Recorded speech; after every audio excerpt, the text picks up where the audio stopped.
Continuons notre route après Marsanais-la-Côte jusqu'à Couchet. Le vin produit ici utilise le nom de Marsanais pour profiter de sa renommée.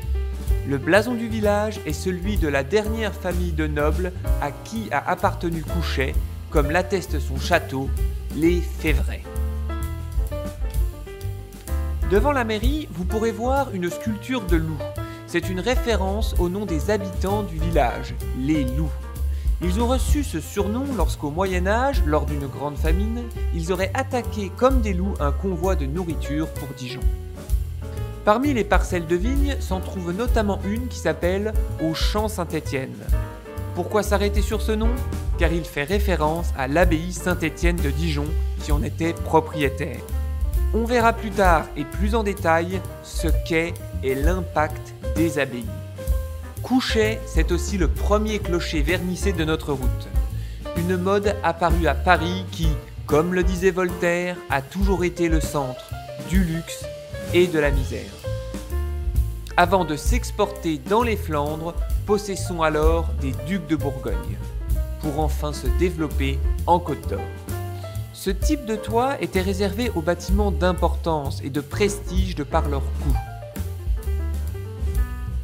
À côté de l'église se trouve également une croix datant de la Renaissance. Donc si vous voulez voir le Christ au sommet d'une colonne grecque, eh ben ça existe ici. Un mélange des genres toujours un peu surprenant. C'est dans ce village que vécut un héros martyr de la résistance locale, l'abbé Cochet. Pour vous présenter le personnage, pour l'abbé Cochet, le travail pastoral et la réflexion philosophique étaient indissociables, au point d'entrer en conflit avec sa hiérarchie. Il rédigea de nombreux articles traitant de la pédagogie, d'éducation religieuse, de la philosophie chrétienne et de ses rapports avec la science. Avant la guerre, il écrivit même 2 livres. Curé, ça vient du latin cura, soin, et c'est pour ça qu'on dit qu'on va faire une cure.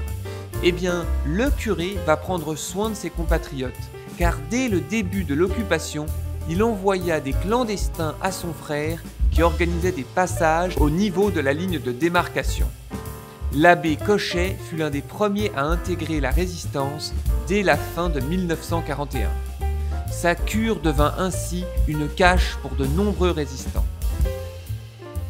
Mais ces multiples activités de résistance finirent par attirer l'attention de la Gestapo qui l'arrêta au début de 1944 avec une partie du réseau de résistance.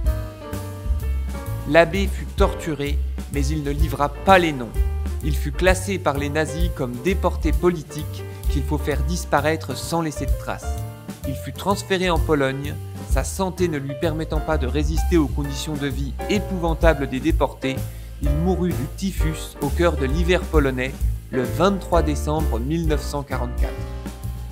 La rue de l'église de Couchet porte son nom afin de ne pas oublier le courage de ce héros de la Deuxième Guerre mondiale.